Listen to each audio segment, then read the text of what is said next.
O tema do voto obrigatório, ele é cheio de nuances. Há países nos quais o voto nunca foi obrigatório. Há outros países que o voto já foi obrigatório e foi abolido.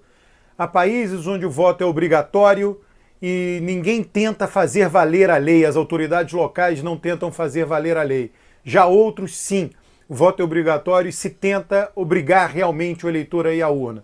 Já há países em que o voto é obrigatório, mas o comparecimento é menor do que em alguns países em que o voto é facultativo. O Chile teve o voto obrigatório até 2012, e aboliu em 2012. E na última eleição presidencial, quando Piñera venceu, 58% do que seria o eleitorado do Chile não compareceu às urnas. 58%, então 42% foi votar. Qual é a vantagem de uma participação mais ativa? Ainda existem os países onde o voto não é obrigatório, mas há dificuldades para votar. Nos Estados Unidos é isso, quer dizer, o voto, os países de anglo-saxãs, né, de tradição anglo-saxã, vários deles, o voto é durante a semana. Existe uma tradição antiga, isso começou na época que o país era rural. Você tinha lá a feira, né, nas cidades, onde os camponeses, lá os agricultores iam vender os seus produtos, e isso acontecia na quarta-feira. E o voto, quando havia eleição, ela ocorria na terça-feira. E isso, em muitos casos, foi mantido. É assim no Reino Unido, é assim nos Estados Unidos. Nos Estados Unidos, o eleitor tem que se registrar. Já há um movimento nos Estados Unidos, tudo começa devagar e vai crescendo. Vamos ver se vai crescer, de levar o voto para o domingo. Na França e na Alemanha, o voto nunca foi obrigatório, mas sempre foi muito incentivado. O eleitor foi sempre muito incentivado a ir votar. A vantagem do voto, de uma participação mais ampla, é que as demandas políticas são viabilizadas ou são canalizadas por meio da eleição. No Brasil, já se sabe, tem artigos já que mostram isso, que quando caiu o voto nulo cai em função da adoção da urna eletrônica no Brasil. Porque as pessoas com escolaridade baixa, quando o voto era no papel, elas erravam e a quantidade de nulos era absolutamente brutal. Nós até no Brasil temos um caso interessante, porque a máquina de votar, né, a urna eletrônica, ela foi sendo adotada lentamente. Então nós temos uma transição entre 100% no voto papel, 100% no voto na urna eletrônica e a transição no meio ali, um percentual de cidades com a urna eletrônica, outro percentual sem, e se vê claramente a redução aí com essa transição, se vê claramente a redução do voto nulo, que era devido ao erro. E com isso os políticos passaram a atender mais as populações que passaram a anular menos o voto. Então a canalização de demandas políticas, sociais, econômicas por meio da eleição facilita bastante que não haja revoltas. Eu não estou em nenhum momento afirmando que a revolta no Chile se deve à adoção do voto facultativo, mas é um dos ingredientes que está lá. As pessoas estavam, todas as matérias e coberturas jornalísticas da época da eleição do Chile chamavam atenção para a autoabstenção. Dos países hoje nos quais o voto é facultativo, o Chile teve a maior abstenção de todas. E a abstenção se deveu, as pessoas acreditam, a essa ideia que não adianta nada votar, que não vai mudar nada.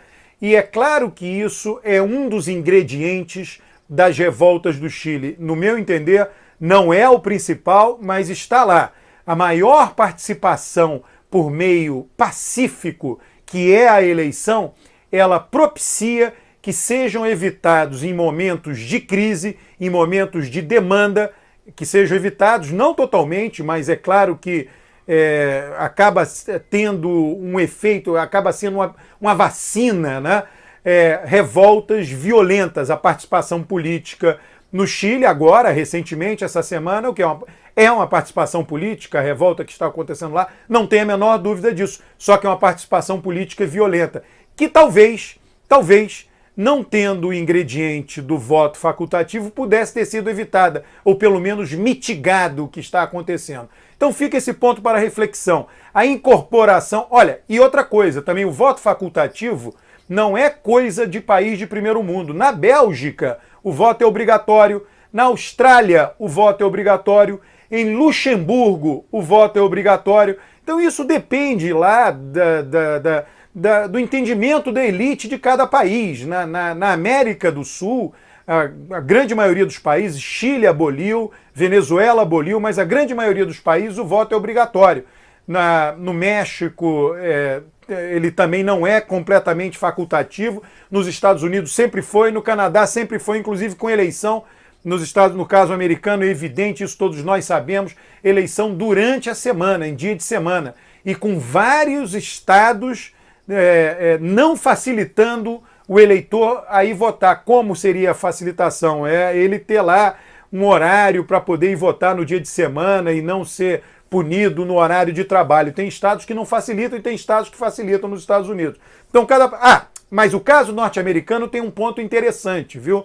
Os Estados Unidos são um país que tem uma participação, comparando com os países europeus, eleitoral menor, mas ele tem uma participação, o associativismo da sociedade americana é muito maior entre eleições. Então é como se uma coisa compensasse a outra. Um associativismo mais vibrante, mais forte, mais participativo entre as eleições, porém menos participação durante a eleição, no comparecimento eleitoral. Uma coisa poderia compensar a outra. São pontos para você refletir. Agora, que eu acho que não é o único fator, mas é um fator importante o voto ter se tornado facultativo no Chile, O outro fator está num vídeo que eu coloquei aqui no YouTube, que é a melhoria. Que protestos como os que estão acontecendo no Chile são protestos que ocorrem tradicionalmente pela situação de privação relativa. Não é que a pessoa estava bem e piorou, é que a pessoa vem melhorando e quer melhorar ainda mais. As melhorias recentes do Chile, o Chile reduziu a desigualdade de renda, o Chile aumentou a renda per capita, então as pessoas se sentem melhor e aí elas começam a perceber outras coisas ruins que ficaram e elas querem se livrar dessas coisas ruins. Então esses protestos têm muito mais a ver com isso do que uma pior. O Chile não estava vindo piorando. Quando isso acontece, dificilmente ocorrem protestos. Tá? Isso está num outro vídeo que eu já postei aqui. Um forte abraço.